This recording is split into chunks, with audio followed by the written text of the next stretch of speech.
So I want to talk to you guys about the real way to manifest. Us too, we apply this stuff to ourselves every day, and we're not perfect, but we strive. I want to say that to the folks that are listening too. Rudy is the epitome of that. At 30 years old, I mean, this dude he just has such a fire for life. What's up, everybody? Rudy here, back with you with Vantage Mindset, where I teach you life and business strategies. It keeps you guys on top, gives you that view from that 30,000 foot view, so you know exactly where you're headed at all times. And in today's video, I want to go over what you've been lied to about as far as when it comes to manifesting and manifesting your success, your dream partner, your dream job, whatever it may be. I think where a lot of people go wrong is they get caught in saying these positive affirmations, and although that is one process and one portion of manifesting, that's not all that it is. It's not sitting here visualizing and saying out loud these beautiful things about yourself. Oh, I am great, I'm powerful, I am successful. It's a lot more than just that. To break it down, to be quick with you, in order for all this to really work, in my own personal beliefs, you have to be faithful and believe in God. And if you can grasp onto that concept, I'm going to explain to you in this whole video, backed by verses from the Bible, that I explain to you exactly how you can design your own life and get anything that you're asking for. There's two rules though before we get started, that you cannot break these two rules, or else you're just going to set yourself up for a lot of bad things coming your way. One is you cannot hurt or kill anybody in the process of getting what you desire. So if you're wanting a lot of money, you cannot do a bad transaction that is going to hurt somebody else or cause somebody else to lose, if that's what it takes for you to get money. So if you do that, you're going to run into the law of karma. You may have that temporary pleasure, you may get that money up front, but one way or another, you are going to have to pay for that. I just hope that you understand that you cannot do an act and expect to get good if you're doing bad. Part number two is that you cannot take away from anybody in the process. So if it's causing somebody else loss or pain or suffering, just stay away from those two things and you'll be fine. I don't think that there's a limit to what you can ask for as long as you avoid those two things. And so in this video, I want to take you guys through 10 steps, and each one of these steps backed by a Bible verse that shows you just how correct I am about this. So part number one, set a clear intention. You want to be super specific about what it is that you manifest. For example, let's say I want to manifest my dream partner. So the more that you can focus on every single detail, the more specific it is going to be to you actually finding your dream partner.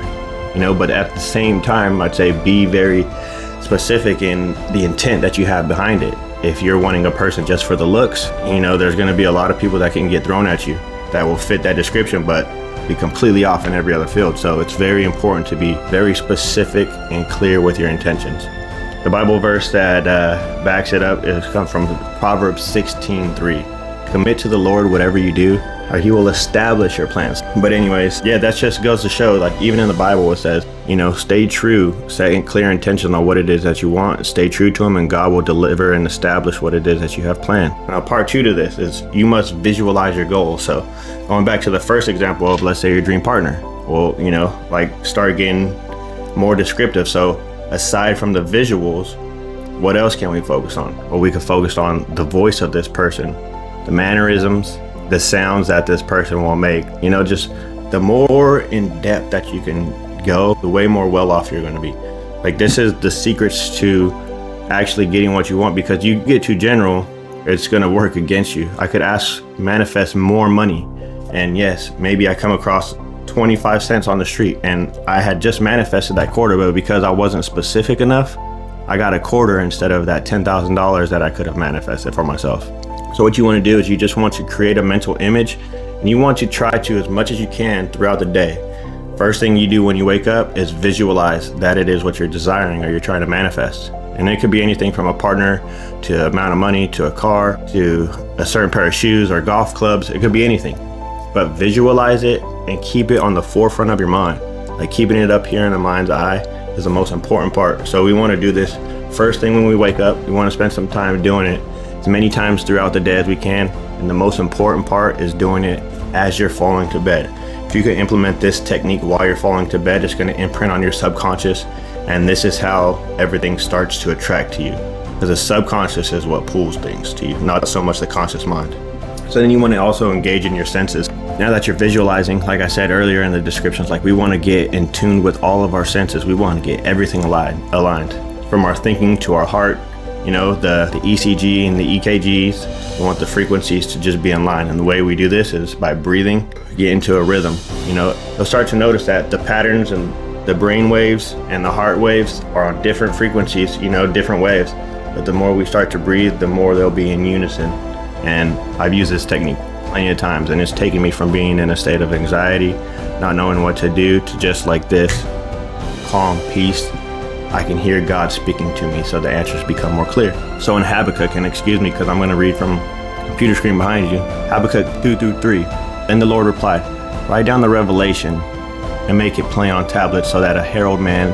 All right, so now that we got the visualization part going, we want to go to the next part, which that's number 3, which is focusing on your thoughts. And to me, this is the most overlooked thing in the entire world, is people do not understand the importance of thoughts. If we think that thoughts are just here, they come and go, and it is what it is. We think that we have control over our thoughts. We really don't. And when we start thinking that, our emotional state will start believing our thoughts without us even wanting to or being aware that that's going on. That's why you find yourself in a state of being groggy or being irritable, because your subconscious is working along with your thoughts, collecting certain ones because it's programmed to, and you don't even know it. And you can sit here and you can try to deny that all you want, but when you can sit here and become accountable for your thoughts and not paying better attention and not learning about how the mind works and not practicing, it's just like a muscle. Like, I cannot get muscles if I do not physically go and work them out. It does not happen. And unless I'm doing a bicep workout, my biceps aren't gonna grow. If I'm working out my legs, I'm not gonna get growth here. So it's the same thing whether you're practicing these techniques. If you're wanting to focus on having better thoughts, then you have to practice having better thoughts. You do that yourself, because I'd say 95% of the day, your thoughts are not coming because you generated them. They're coming from other sources. Once we get into that, like I said, we want to practice being positive. Think about how many positive thoughts that you could do. One super important technique that's worked tremendously for me is my main mentor from back in the day. He told me, whenever you start to worry, just do the opposite. So when you start to have these thoughts, when you can become aware that you're getting into a state of having bad thoughts, and you can see yourself like starting to believe them, when you can catch yourself and reprogram your state right there on the spot, oh man, it's one of the best, most empowering feelings that you can ever get. Like, trust me, when you can change your emotional state in just an instant, just because you decided to, there's nothing more powerful than that. And so in Philippians 4:8 says, finally, brothers and sisters, whatever is true, whatever is noble, whatever is right, whatever is pure, whatever is lovely, whatever is admirable, if anything is excellent or praiseworthy, think about such things.